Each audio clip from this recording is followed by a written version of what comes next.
le monde, c'est Cynthia, j'espère que vous allez bien. Aujourd'hui, je vais vous montrer comment scraper votre peau en 10 étapes faciles.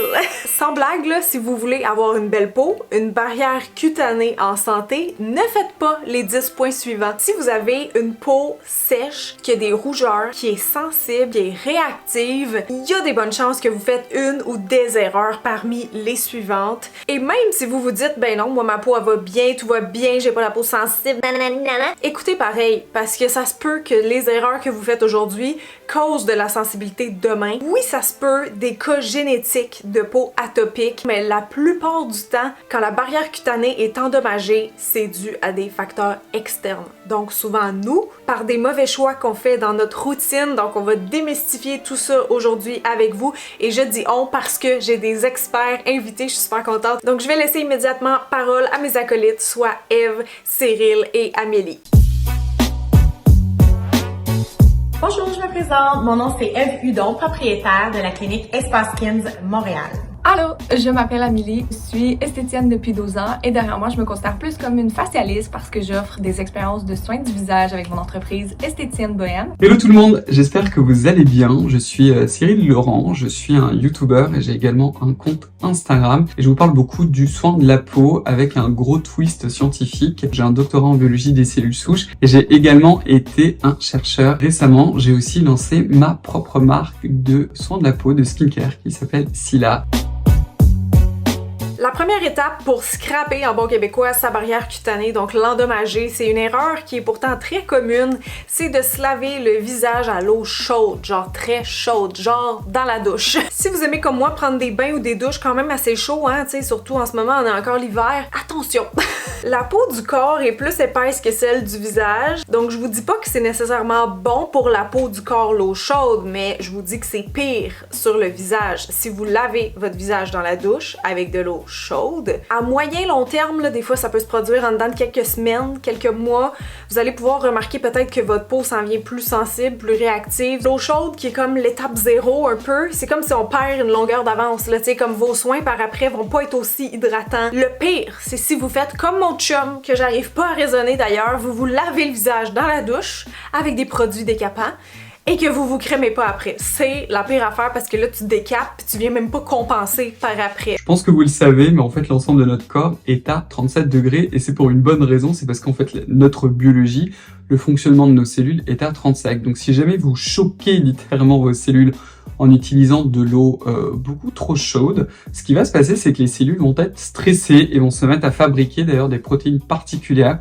du stress dû à la chaleur. C'est quelque chose qui est très connu en biologie, qu'on appelle les heat shock protéines. Donc c'est vraiment une mauvaise idée de se laver le visage avec de l'eau beaucoup trop chaude, parce que la seule chose que vous allez faire, c'est que vous allez me l'abîmer. Quand on lave son visage avec de l'eau chaude, ça fait ouvrir en fait les pores de peau et ça peut même beaucoup dilater les petits vaisseaux qu'on a sur le visage. Par exemple, quelqu'un qui fait de la rosacée comme moi, c'est pas idéal parce qu'on va aller dilater nos vaisseaux qui sont déjà très sensibles, peut accentuer notre sensibilité, notre inflammation. On y va doucement avec un savon qui est bien adapté à notre peau. L'eau chaude a tendance à assécher et perturber le film hydrolipidique, qui est le film qui protège notre peau. Je recommande toujours à mes clients de se rincer et nettoyer la peau avec une eau qui est plus froide que chaude. De cette façon-là, on s'assure de ne pas perturber le film hydrolipidique et de ne pas assécher la peau. Numéro 2, c'est de trop s'exfolier le visage. Et là, je vais mettre un peu la faute sur les compagnies. Souvent, c'est écrit utiliser 3-4 fois semaine. Il y en a même qui disent nettoyant, exfoliant, usage quotidien. Écoutez, je comprends pas le trip. Qui a vraiment besoin de s'exfolier 3-4 fois semaine? Oui, c'est le fun parce qu'après ta peau est lisse et toute radieuse et tout ça, mais en général, pour la majorité des gens, une fois par semaine, ça va être bien en masse. Entre trop s'exfolier puis pas assez, moi je prendrais le pas assez honnêtement. Et il faut faire attention parce qu'il y a quand même une mode là, dans les dernières années de tout ce qui est exfoliant. Fait que des fois, les gens, ils le savent pas nécessairement, surtout quand ils vont dans des marques un peu plus libres là, comme The Ordinary ou The Inkey List. Mais des fois, ton nettoyant, il peut avoir une action exfoliante. Ta lotion tonique aussi, tu sais, si tu prends, mettons, la lotion PHA que que j'aime dans des Inky List. Des fois, t'as des sérums, tu sais, genre des sérums de nuit, mettons, qui appellent resurfaçant. Peut-être pour monsieur, madame, tout le monde, ça sonne pas exfoliant, mais pour moi, ça sous-entend probablement qu'il va y avoir un ingrédient qui a une action exfoliante. Donc, faut faire attention parce que des fois, tout ça se combine. Une surexfoliation peut créer en fait des micro-déchirures au niveau de la peau, ce qui va résulter par davantage d'irritation, d'inflammation, de boutons et également de peau déshydratée. Une façon pour moi de reconnaître qu'une client ou un client exfolie trop sa peau, c'est souvent que la peau va être tellement lisse et brillante qu'elle va avoir même une apparence cireuse, elle va avoir tendance à être beaucoup plus réactive, elle va avoir des petites patches de rougeur. Ça peut être aussi en utilisant des lingettes. Vous avez certaines lingettes aussi qui sont pas correctement imbibées, donc le simple fait en fait de les passer sur le visage, vous avez vraiment ce côté abrasif et en fait la qualité de votre peau, la santé de votre peau est garantie en fait par la barrière cutanée, c'est-à-dire ce que vous touchez avec vos doigts, donc vous allez juste me l'abîmer quoi. Il est aussi important que quand on s'exfolie, de pas trop y donner de cœur. Peu importe si notre peau est sensible ou pas, si on a de l'acné ou pas, il faut savoir comment bien l'utiliser. Il faut pas trop le travailler parce que l'exfoliant comme tel va déjà faire son travail. En numéro 3, j'ai mis ne pas protéger sa peau de l'extérieur. Donc les facteurs extérieurs, il y en a plusieurs. Évidemment, on peut penser au soleil, mais on peut aussi penser au vent, puis juste au taux d'humidité. Moi, je l'ai observé en voyageant un petit peu. Il y a des pays où ma peau se comporte beaucoup mieux que d'autres. Comme là, je vous dirais, l'hiver au Québec, c'est difficile pour bien des peaux. En dedans, on chauffe, on a les calorifères. À l'extérieur, il y a du gros vent asséchant, décapant, surtout même des fois maquillé. On dirait que notre face, elle craque. Genre littéralement, tu deviens marqué.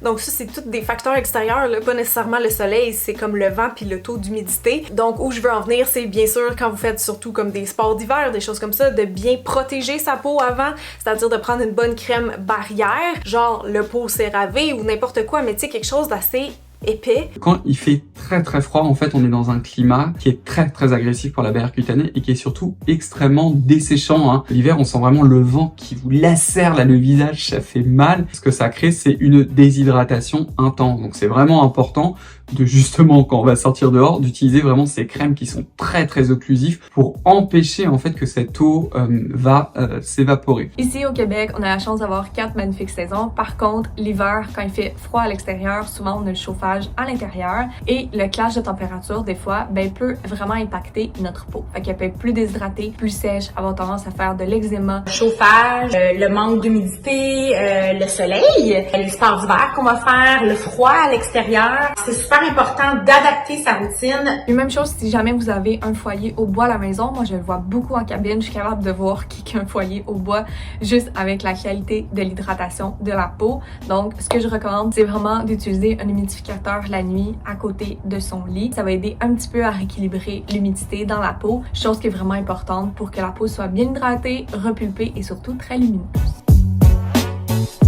Le point numéro 4, c'est un peu un amendement au point numéro 3, donc ne pas se protéger des facteurs extérieurs, genre le soleil. Ok, le soleil, là, ça fait des années que les dermatos, les esthéticiennes, tout le monde crie gare au soleil. Quand on vous dit qu'un FPS, c'est le meilleur anti-âge, c'est encore et toujours vrai. Sauf qu'on n'est pas là pour parler des signes de l'âge, on est là pour parler de sensibilité de peau. Et donc, vous pouvez bien sûr imaginer qu'une peau endommagée par le soleil, c'est une barrière cutanée qui est affectée. Je comprends comme pas qu'il y a encore des gens qui trouvent ça drôle, genre attraper un coup de soleil puis niaiser leur ami parce qu'ils sont rouges. En réalité, c'est vraiment un genre de petit traumatisme pour la peau. Sur le site du gouvernement du Canada, le cancer le plus répandu, c'est le cancer de la peau et ça dit que ça peut être un cancer évitable. Il y a quelques indications, notamment de se protéger la peau du soleil.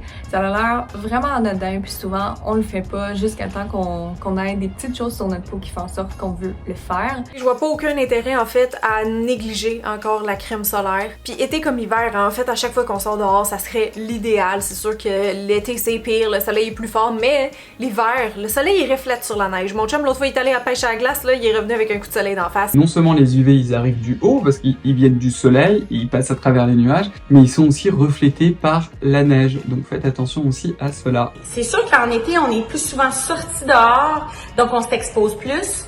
Mais quand même, si on regarde les grands skieurs qui skient presque tous les jours, sont aussi bronzés que l'été. Si vous ne mettez pas de crème solaire au quotidien durant la journée, lorsque vous êtes exposé, vous aurez l'impression que ça change rien. Sauf qu'en fait, c'est dans 10 ou 20 ans où vous verrez que votre visage porte des signes de l'âge et c'est prouvé, je dirais même archi prouvé, que c'est dû à l'effet cumulatif des UV. Ce qu'il faut bien comprendre en fait, c'est qu'au quotidien, les UV vont petit à petit détruire, abîmer notre peau. Donc c'est très important de porter une crème solaire.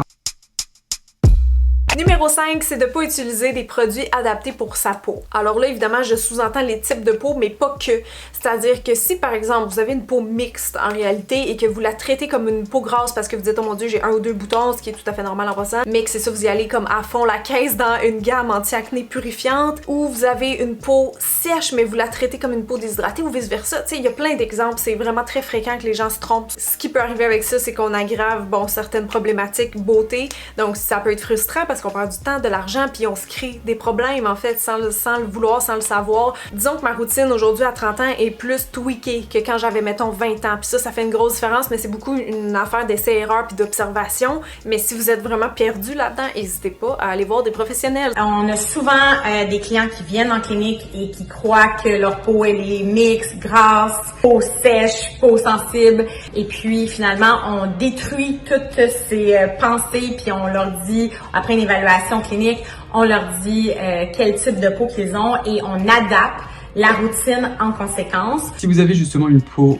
plutôt grasse et que vous choisissez des produits très riches, c'est quand même plus rare dans ce sens-là, mais ça peut arriver, et que justement vous allez utiliser que des exfoliants par an extrêmement doux, vous aurez l'impression que ça fait rien et que vous aurez toujours la peau de plus en plus grasse.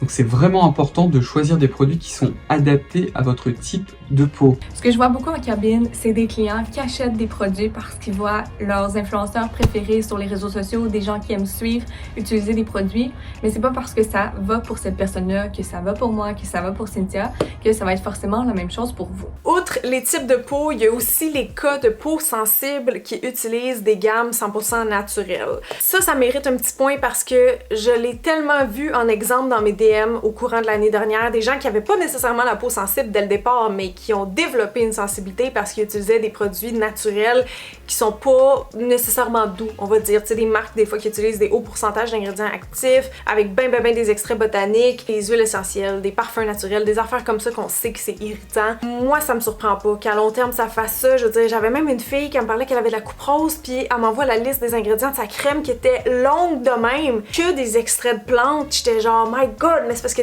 t'augmentes tellement tes chances de faire une réaction, parce que le naturel, on l'a vu dans derrière les cosmétiques, c'est moins stable, puis c'est plus comme une boîte de Pandore parce que tu joues avec tellement plus de molécules que dans le synthétique. Fait que tu sais, quand moi je vois une crème qui a genre 100 ingrédients, toute naturelle, je capote parce que je me dis, ben là, c'est sûr que les risques que la peau réagisse augmentent. Quand on a une réaction, quand notre peau flare up, il faut revenir à une routine minimale, garder ça le plus simple possible.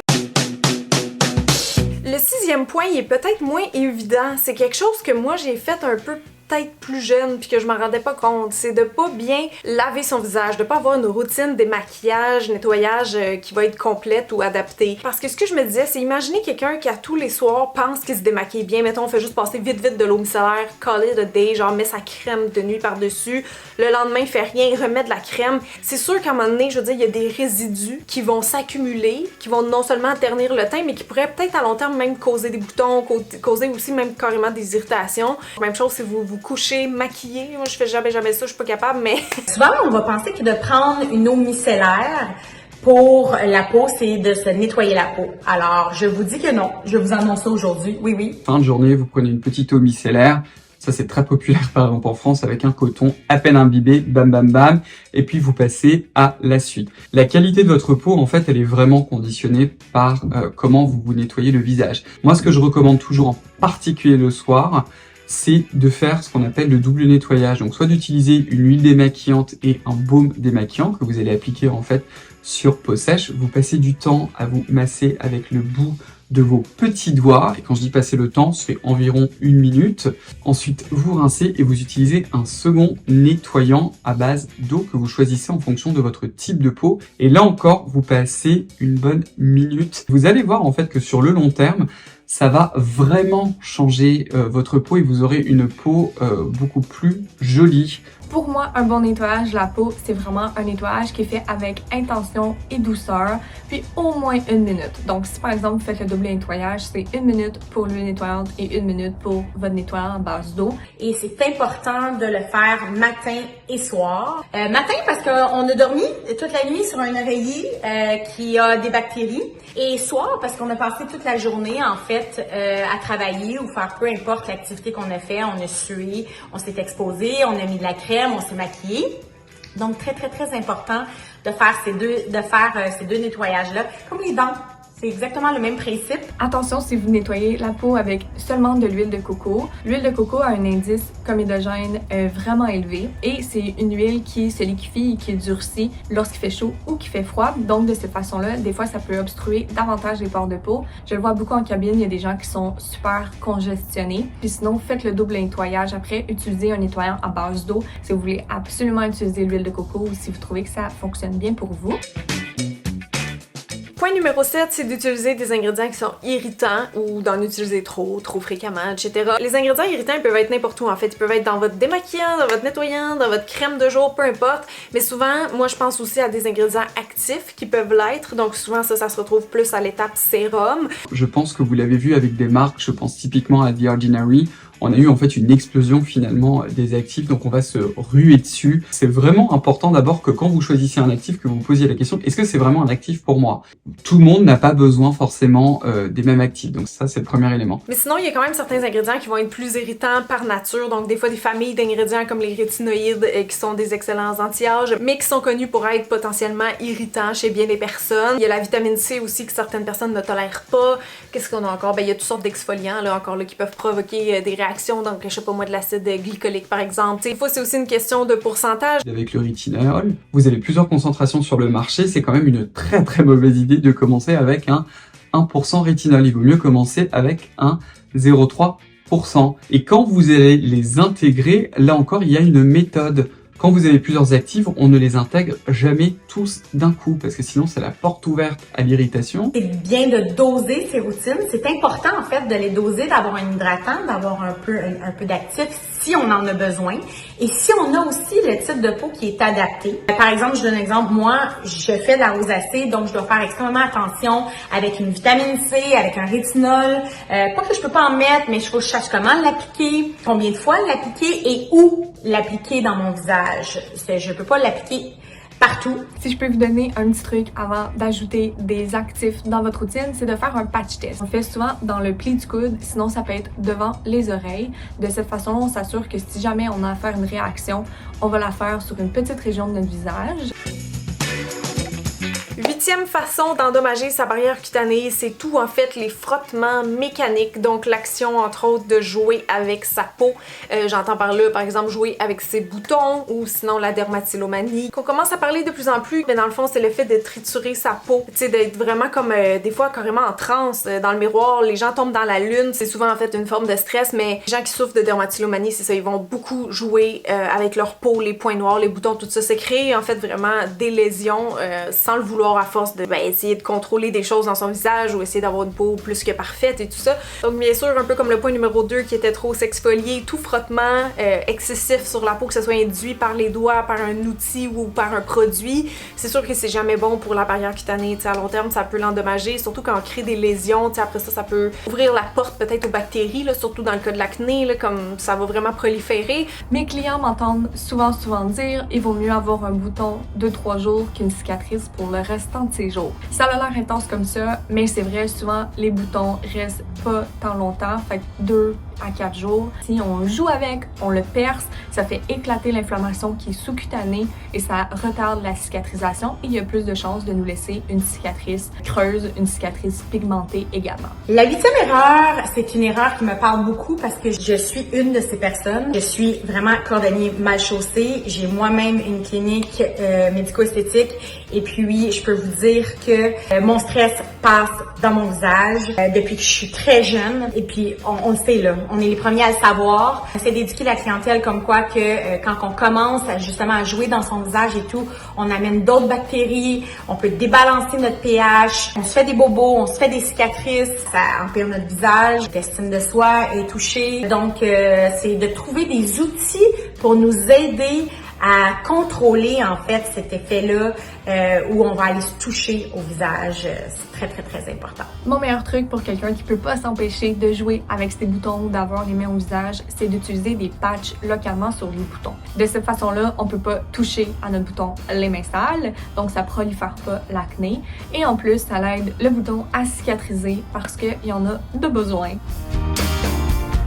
L'avant-dernier point de la vidéo, c'est de trop changer sa routine fréquemment, rapidement, de trop souvent intégrer des nouveaux produits ou des nouveaux ingrédients. Comme on a dit tantôt un peu avec les ingrédients irritants, souvent il y a une marche à suivre, il y a une méthode pour les incorporer à notre routine. Puis souvent les gens ne sont pas patients. Ils veulent tout de suite des résultats, donc ils vont direct, vitamine C, rétinol, bang bang bang, mais des fois la peau peut vraiment faire comme un effet rebond, tu sais, se venger.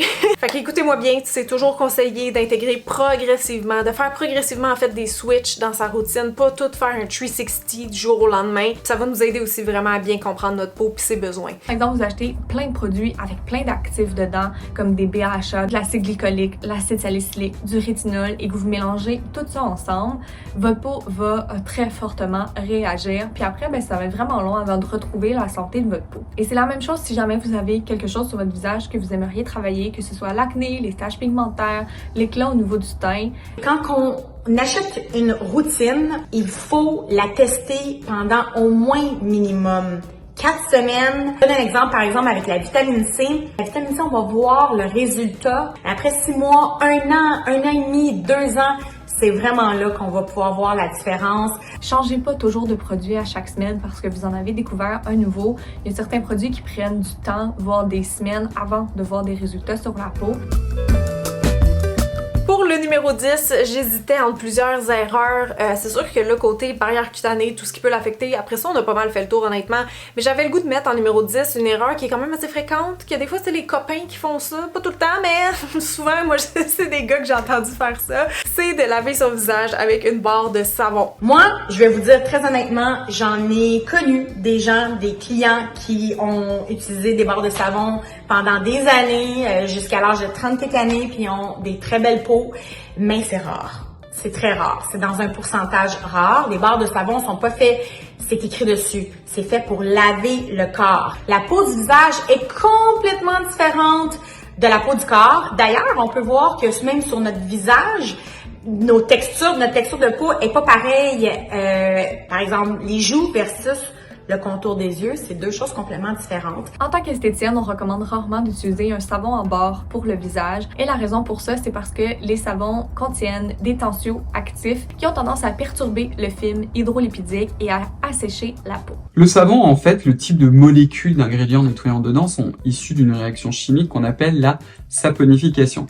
Cette réaction, elle est faite et elle produit en fait des ingrédients nettoyants, ce qu'on appelle des tensioactifs, à pH basique. Ce que vous touchez là, c'est-à-dire la surface de votre peau, c'est à pH acide. Le savon, un bon vieux savon, en fait c'est à pH 8 ou 9, la majorité sont même à pH 9. Alors pourquoi c'est pas une bonne idée? L'ensemble des petites choses qui vivent sur votre peau, ce qui est absolument normal, j'ai d'ailleurs une vidéo à ce sujet, ce qu'on appelle le microbiome cutané, ou bien le microbiote, c'est d'ailleurs très en vogue en ce moment. En fait on a montré que quand le pH est trop haut, comme après l'utilisation du savon, on va favoriser certaines bactéries qui sont pas top pour la peau et qui vont se mettre à beaucoup plus proliférer, tandis que les bonnes, vous allez leur mettre un coup. L'autre raison, c'est que le savon, qui soit solide ou bien liquide, eh ben ça marche très bien, hein. C'est bien pour ça qu'on s'en servait pendant très longtemps pour faire les lessives, parce que c'est très dégraissant. Ça va entièrement vous délipider, vous dégraisser la peau. Et oui, on veut bien se nettoyer le visage, mais on ne veut surtout pas agresser sa barrière cutanée et l'altérer. J'espère que vous vous avez apprécié la vidéo tout le monde. C'était un peu différent comme collab, mais j'avais vraiment envie d'avoir d'autres experts en fait dans leur milieu respectif, mais tous en beauté, mais tu sais, chacun avec leur force. Pour vrai, n'hésitez pas à nous laisser savoir dans les commentaires si vous faisiez certaines des erreurs évoquées. Et inquiétez-vous pas, si votre barrière en ce moment est endommagée, on peut renverser ça. La plupart du temps, en tout cas, c'est possible avec des bons produits, une bonne routine. Donc comme j'ai dit tantôt, soyez des fins observateurs avec votre peau. Vous allez réussir un jour à tweaker votre routine à 100%, je suis convaincue. Continuez de vous informer. Allez suivre mes experts aussi, ils sont tous sur les médias sociaux, vous allez en apprendre encore plus via leur compte. Fait que merci à eux d'avoir participé, merci à vous d'avoir été là, cher public, et je vous dis à la semaine prochaine. Bye!